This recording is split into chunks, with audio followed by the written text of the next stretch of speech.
In an effort to make AI seem less scary, I have been asked to introduce this week's episode of The Next Step. In this episode, we're going to figure out how AI and ChatGPT can help you, yes, you, regardless of industry, regardless of company size or company stage, how you can use AI to build better content that is targeted at a specific audience, a specific role, a specific individual. It's not going to be scary. It's going to be fun. So check out The Next Step. Hello, and welcome to another episode of The Next Step, the podcast, the video podcast, if you will, in which I try and show you how talent acquisition professionals and employer branders can embrace AI, not by spending $100,000 on some super big package, but on using the off-the-shelf, the low-cost tools that are available to them right now. Because as someone wise somewhere on the internet said, it's not AI that's going to take your job, it's someone who knows AI who's going to take your job. And I do not want that for you. Just as a reminder, if this is useful, you got to tell people, let people know that this podcast is here. Today, we're doing a very hands-on kind of situation. I'm literally going to walk you through an exercise with a company I don't do any business with, who doesn't know I'm doing this. I just kind of pick them at random because they're, it's based on some of the research I've been doing. I thought they'd be a good example. We're doing an example of what do you do when you don't know what to do? Sounds obscure, right? Yeah, I get that. As a reminder, I don't get paid for any of this stuff, but I am Employer Brand Labs. Employer Brand Labs is me. So in a way, this is sponsored by Employer Brand Labs in a strange kind of way. So if you want more research and want to learn more about AI research, check out employerbrandlabs.com or choosable.work. There's lots of stuff there for you too. Anyway, what we're going to do today is say we're going to look at an actual live career site, and I'm going to pretend I am their employer brander. And I'm going to ask the question of, if I'm trying to not boil the ocean, but solve a very specific problem, if I'm trying to hire someone very specifically, what can I do next? What can I do to help? Employer brand gets this kind of rep of being super obtuse and abstract and broad and vague. And I don't want to do that. I want to get into, hey, you've got all of these great channels that you own or you're using all the time. Can you use AI to figure out how to use them better? And the answer is absolutely yes. So if you look here, we have Sarepta. Sarepta. I'm probably saying that right. If I'm not, someone will correct me. I don't do any business with them. I think I'm connected to one or two people there via LinkedIn, and we have not had a lot of interaction. So this isn't like I don't know what this is, but they're a good example because I have been dealing with a lot of biotech lately. And if you want to see some biotech research, check out choosable.work. But I understand the space a little bit. And so now I figured this would be a good example on what you could be doing if you were in these shoes, because I guarantee a lot of you are in similar shoes. This is not about biotech. This is just kind of an example. So we look at their career site, and I got to jump over, and I'm playing the game of multiple screens here. So we'll figure this out. So here's their career site. Very attractive hero image. I'm going to give them points. They don't say careers. Together, the potential to make the difference is limitless. So points for not saying careers, minus points for saying stuff that could be any biotech, but that's a separate conversation. What we want to do is say, what is a job that they are very critically looking for? Like, they have this career site. It's got a lot of content. It's got a lot of stuff you can see here, a lot of materials, a lot of details, but could it be better at attracting a particular audience? Well, great. Let's figure out what audience we need to attract. So we're going to start by going to apply now. They got a lot of jobs, and they're all about Duchenne muscular dystrophy, which I know zero about, but clearly they're looking for a lot of Duchenne area managers across the country, but yeah, it's not useful to me. Let's go to here's a good one. Patient Insights and Engagement, Director of Patient Insight and Engagement. This is a job they're looking to hire in Cambridge. It doesn't say remote anywhere, so probably in the Boston area. Okay, so we want to ask the question, are we doing enough on the career site to attract and close as best, in an application process, someone for this job? Remember, career sites are compromises on compromises, right? There's so many people in the room when you build them, and everybody has an opinion, and very often interesting thoughts get kind of sanded and buffed away to the point of blandness, right? That sound familiar? It probably should. That process is so painful. That's usually why most career sites are 3, 4, 5 years old. No one actually wants to do that process again. But let's look at our channels and let's say, are we attracting this kind of audience? So the first thing I would do is say, okay, let's take that title, and I'm going to go to LinkedIn. Yes, this is live typing. I'm going to share this tab instead now. So now we're on LinkedIn, and yes, there are many jokes about the famous Coldplay couple. And I'm going to say, let's search for that job title. Boom. I don't want jobs. I want people. I'm going to find lots of people. Now, Director of Patient Insights and Engagements, patients suggest that that's fairly medical, but you're going to find that LinkedIn search is interesting. And I don't think I'm saying anything you don't already know. So a lot of these answers like, oh, they're at Nike, which is head of scaled people analytics and insights. So not quite the same gig. Driving patient outcomes, current patient experience program manager. Maybe this is the right person. Let's see, senior director of strategic work insights at a hospital, maybe. So you're kind of looking around, and what you're going to do is try and find someone who kind of fits the profile. Now they're showing me a lot of Chicago people because I'm in Chicago. Here we go. This is in Boston, but they're in insurance. So let's skip. Let's keep looking. We're looking for someone who might be a good fit. I could search for Boston if I wanted to kind of focus this real fast. Director of Engagements and Insights. You know, the Compass Group. Now let's not do that one. I know this is good. This makes for good video. I know. So let's do this. Spark Foundry. Here we go. Patient advocacy. Love it. Okay, we're gonna look at Carlos. Carlos, who I do not know. Third degree connection. And we click contact information. No, I don't want that. I want more, and I want save to PDF. And it's going to download this dude's information in a PDF. So this is the PDF you get. It's 4 pages. It's his profile. It's where he's worked, all the bullets he has in his last couple of jobs. Hairy Cell Leukemia Foundation. Sounds weird. I'm sure it's a thing. Okay, so let's go the next step. Okay, so we're in ChatGPT. I'm in version 4.0, which is pretty smart and pretty fast. It's a nice kind of everyday usage situation. 0.3, which is, for those of you who don't know, it's right here. 0.3, it has a lot more advanced reasoning. It's not quite the deep research model. We don't have to get into the wherefores of that. But what I'm going to do is I'm going to go and start by saying I'm going to upload from files the profile of Carlos. And then, okay, so I'm going to upload the profile of Carlos. We're using Carlos as an example. I don't know Carlos. I have no idea if he'd want this job, if this makes any sense. And if you might consider grabbing 2 or 3 of these profiles. And what you can say is, I work at Sarepta.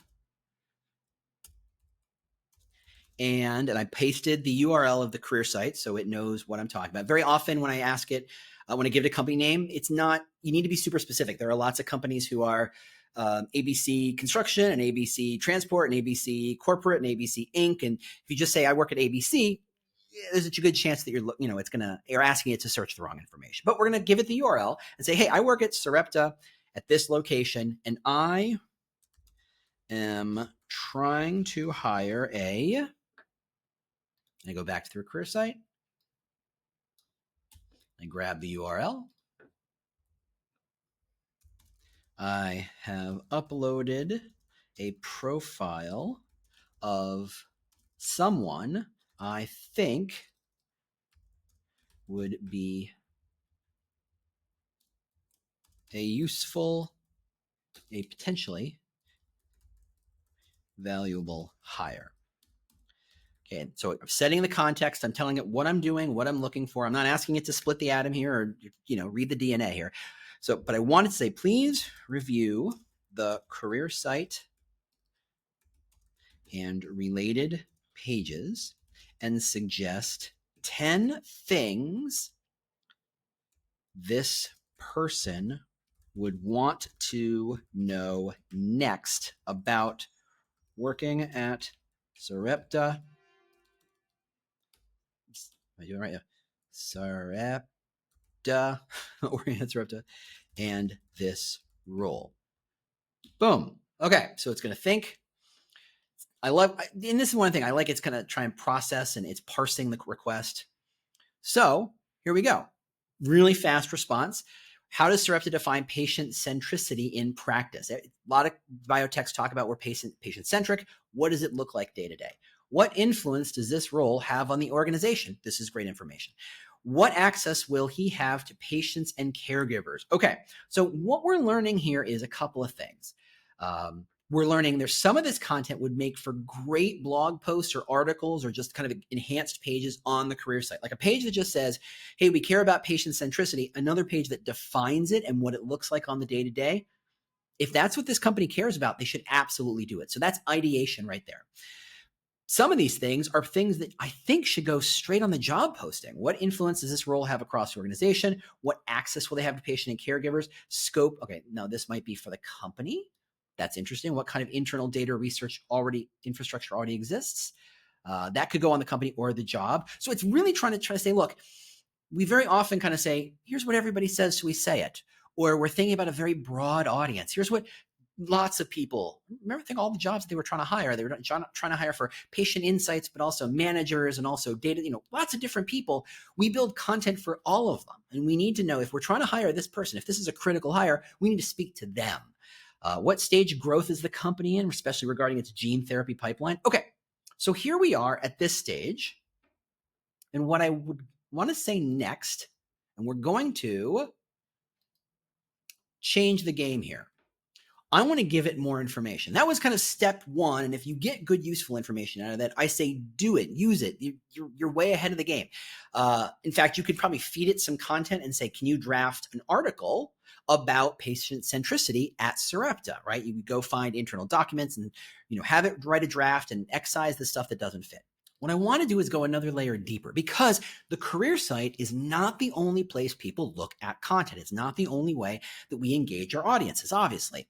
What I want to do is leverage LinkedIn. Now, for this particular usage, LinkedIn seems like a good place. This is where that person might want to look for content. If it's not, you might look at Instagram, and you might look at Facebook, and you might look at other places that you're generating a lot of content. But this is a tool called Apify.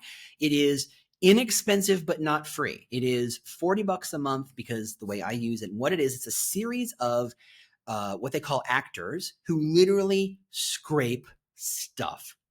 It's really crazy what it can do. But I'm not going to get all the way into Apify. Again, nobody's sponsoring. They're not giving me any money. They're not asking me to pay for this stuff or talk about this stuff. Okay, so we're talking about the LinkedIn company post scraper. This is a great way of collecting and leveraging and grabbing a lot of LinkedIn posts from a specific company.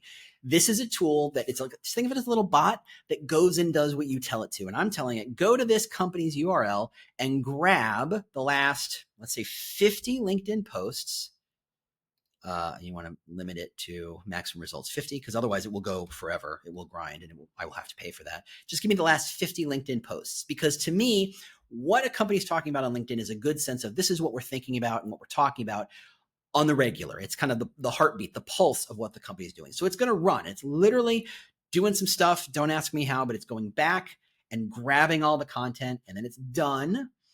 So let me show you what it came up with. So if I click export, I can get when that post happened, who wrote it, which is going to be the company, any media that came up with it, URLs. I've got the actual post URL, any document. It comes with a bunch of stuff. And I find that most of the stuff is meh. But if I grab the text and I grab the stats and I say preview, it's going to show me here are the posts. So here's the most recent one is this week. Our 2025 summer interns had a chance to meet Louise. Okay, great. And this is just a hint of it. It will also show me stats. So it will show me how many people hit celebrate, how many people commented, how many people all this good stuff. So I say we're going to view it in a new tab as an HTML table. And suddenly you can see it's a lot of data. You can see the last 50 posts. If I didn't turn on stats, it would just show me the text. So depending on what you want to use, you might say, okay, some of this stuff had a lot of engagement. So if I'm just skimming here, this one has 206 likes. This is the one about interns. Not surprisingly, interns had a lot of likes, whereas something, whatever happened here, had next to no likes. I don't know what that was. Maybe that was a picture or a video or something. So if we scroll down, this one didn't have too many likes. On this last day of National Nurses Week, we're celebrating our colleague, Tanya Johnson-Gilliam. So you can see that some posts work better than others. So if we go back to, share this tab instead. So we go back here and I can say, download it in JSON. JSON, by the way, is something that ChatGPT can understand. It's super helpful that way. Okay, so let's get back to ChatGPT. All right, so we're back in ChatGPT, and I'm going to upload that JSON file. Okay, open it. It's going to have to parse it. It's going to take a second. So you want to tell it what you just sent it. It goes, this is the last 50 LinkedIn posts from Sarepta. Based on who we're trying to hire. How about this? Suggest 5 LinkedIn posts that would attract someone who would be excited to hear about what's the name of this job we're hiring for? About the role. Boom. Now, it's going to write some stuff. You don't have to use it, but you're using it to ideate because, look, I don't know anything about patient insights director. I mean, I don't. But if I feed it some information about this is what a patient insight director looks at, and now it's looking historically at the material you've already posted, it's going to find stories. So for example, based on your post history, what would resonate with someone like Carlos, who brings advocacy, multicultural engagement, and healthcare research, are 5 posts that would strongly attract the candidate. Okay, so it's looking at the last post and pulling out threads and reweaving a story. So it's saying, hey, this story right here, Wendy Erler joins as SVP of Patient Affairs. This is great. It's got a quote. You should leverage it. And then it tells you why it works. It signals that patient voice isn't a side note. It's embedded in leadership. Here's a panel on patients and families driving breakthroughs. And here's a quote, why it works. This shows that Sarepta is already engaging deeply with patient input. Here, this is the roadmap of the stuff you could be and should be building to target that audience. Not to say stuff, but to use the brand and point it at the right people so that they engage, which, let's be fair, is what brand is all about. Brand is not about looking pretty. It's about saying something to someone who is not looking for a job, someone who is out of market, so that when they see it, they might consider this new role because they weren't looking for a job. They weren't, I mean, remember, Carlos or the people we're looking for are probably not on, LinkedIn looking at jobs, but they might be interested in this kind of content. And when you post this kind of content, you can then share the link with your recruiters and say, hey, if you're hiring for this role, this might be the kind of post your audience would want to hear about, right? So this is how ChatGPT read the career site, read the target profile of the person we're trying to talk to and the person we're trying to reach, the kind of type of role we're trying to engage, and scraped the last 50 LinkedIn posts to identify stories we could tell. If you look down here, if you'd like, I can help you write custom messages or LinkedIn in-mails referencing these content to spark a conversation. The thing that took the longest was explaining what I was doing. If I did this on my own, it's a 5-minute process. And suddenly I have a map of exactly what kind of content I should be building either for the career site, for the job posts, or social media that I know is going to increase the likelihood that great talent is going to want to engage with these roles. This is just one way a tool like ChatGPT can understand what you're trying to do and help you solve it. It could write it if you asked it to, but really it's just about saying, there's a near infinite amount of data out there, and you as a human being are going to go, I don't know what to say here. I don't know what to do here. I'm kind of deer in the headlights. ChatGPT can pull out the right thread, figure out what needs to be said, understand the context of what's already being talked about, and how to bring those ideas down to a level that this target can go, oh, that makes sense. That sounds interesting. And frankly, I don't see a lot of companies talking about stuff like that. I want to learn more. Okay, so let's see. We pulled stuff from LinkedIn. We downloaded someone's profile, a stranger's profile. We scraped the career site. We scraped the LinkedIn last 50 profiles of our own company. And we tied it all together to figure out what should we be talking that won't just make us look good, but is actually targeted at an audience like that to say things that they're not going to hear otherwise. They're not going to get otherwise. It's allowing us to go a lot deeper into the things that we care about so that we can stand out. And I did it using ChatGPT and Apify. And like I said, Apify is kind of it's a wonky tool. It's not free. It's $40 a month, which the amount of data I scrape to do a lot of reports, it's totally worth it for me. It may not be worth it for you, but your mileage may vary here. It's not hard. It's not difficult. This is off-the-shelf stuff that people are using all the time that you should be using when you're trying to figure out how do you strategically build content that isn't just taking up space, but is going to do what needs to be done. There's so many ways I could take this and so many different directions I could take this. So I'm going to ask you, where should I take this? What else would you like to know? If we're talking about this particular situation, what is the next challenge you would face? Let me show you what I would do using AI tools. All right.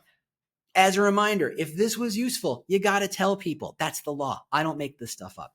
Let people know, share the newsletter, smash that subscribe button on YouTube, like the kids say, whatever. Just let people know, because honestly, unless you're ready to embrace AI, you're putting yourself in a dangerous spot. There are too many smart people who are doing things like this. And if you don't understand how to do them and you don't kind of know how to think in AI, I don't want you to get left behind. Whether you're recruiters or employer branders, I don't want you to get left behind. So embrace this stuff.